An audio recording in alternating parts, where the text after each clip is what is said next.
Assalamualaikum warahmatullahi wabarakatuh. Sahabat sang pencinta channel.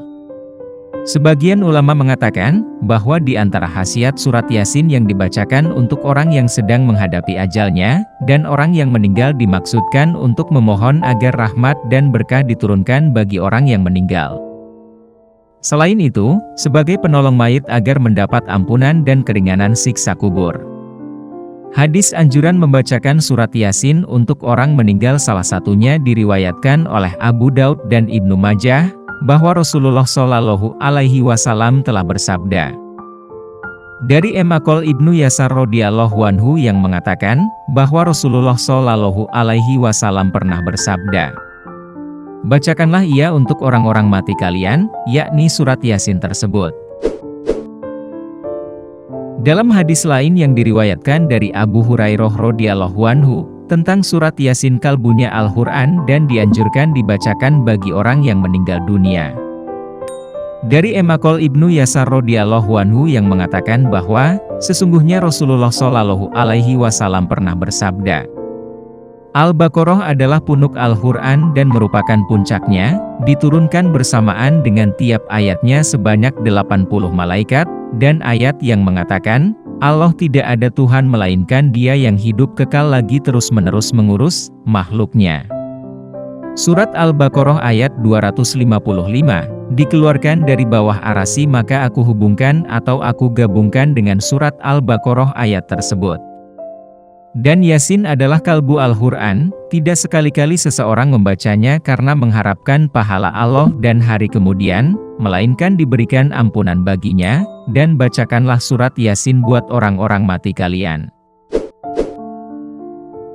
Para ulama juga sepakat, bahwa membaca Al-Quran termasuk surat Yasin, baik berdoa sebelum maupun sesudah membacanya bagi orang yang meninggal, pahala bacaannya tetap akan sampai sebagaimana pendapat ulama Maliki, Hanafi dan Hanbali. Rasulullah Shallallahu Alaihi Wasallam bersabda, barang siapa yang memasuki pekuburan, lalu membaca surat Yasin, Allah akan meringankan siksa bagi penghuni kubur, dan bagi yang membaca mendapat pahala kebaikan-kebaikan sejumlah penghuni kubur tersebut.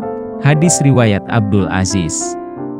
Syekhul Islam Ibnu Taimiyah mengemukakan bahwa orang yang sudah meninggal dapat menerima manfaat melalui bacaan Al-Quran, sebagaimana bermanfaat pula untuknya dengan ibadah amaliyah dari sedekah dan sejenisnya.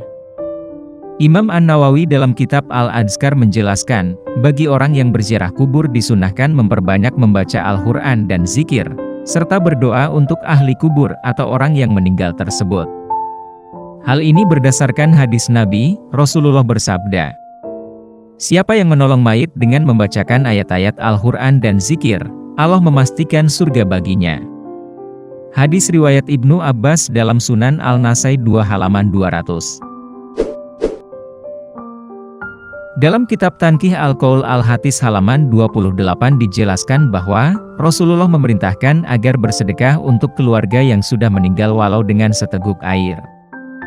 Jika tidak mampu bersedekah, dengan bacaan ayat-ayat Al-Quran. Jika tidak mengerti Al-Quran, diperintahkan untuk berdoa memintakan ampunan dan rahmat. Menurut Stai Al-Husaini Al-Ajwibah, seluruh pahala bacaan dan ibadah badaniyah seseorang dapat sampai kepada orang yang telah meninggal, dan mereka dapat menerimanya berupa ampunan atau dosa, terangkat derajatnya, cahaya, kesenangan dan pahala lain yang dikehendaki oleh Allah. Kedudukan surat Yasin dalam Al-Quran disebutkan dalam beberapa hadis yakni sebagai kalbunya Al-Quran. Surat Yasin merupakan surat ke-36 terletak di juz 22 dan 23 dengan jumlah 83 ayat. Surat Yasin turun sesudah surat Jin. Surat Yasin termasuk dalam surat Makkiyah, kecuali ayat 45 masuk Madaniyah. Nama surat Yasin ada beberapa versi. Dari hadis yang diriwayatkan Ibnu Abbas diperoleh keterangan bahwa Yasin bermakna ya insan yang bermakna wahai manusia, yakni wahai Muhammad. Demikian pula pendapat Abu Hurairah, Ikrimah, Ad-Dahhak, Sufyan bin Uyainah dan Sa'idi bin Jubair. Menurut mereka, Yasin berasal dari logat Habsyah, Sedang Malik yang meriwayatkan dari Zaid bin Aslam menyebutkan arti Yasin adalah kependekan dari nama-nama Allah. Ada lagi yang berpendapat Yasin merupakan ringkasan dari kalimat, Ya Sayyidal Bashar, yakni Nabi Muhammad sendiri. Atau ia adalah salah satu nama dari Al-Quran. Namun demikian, mayoritas ulama menyerahkan arti Yasin kepada Allah. Wallahu alam. Jika terdapat kesalahan dalam penyampaian materi, kami mohon maaf. Itu adalah murni kesalahan dari kami sendiri. Jika benar, serta memberi manfaat bagi Anda, itu semata-mata datangnya dari Allah Subhanahu wa Ta'ala. Terima kasih sudah menonton dan sampai jumpa di video kami selanjutnya. Tetap dukung kami. Wassalamualaikum warahmatullahi wabarakatuh.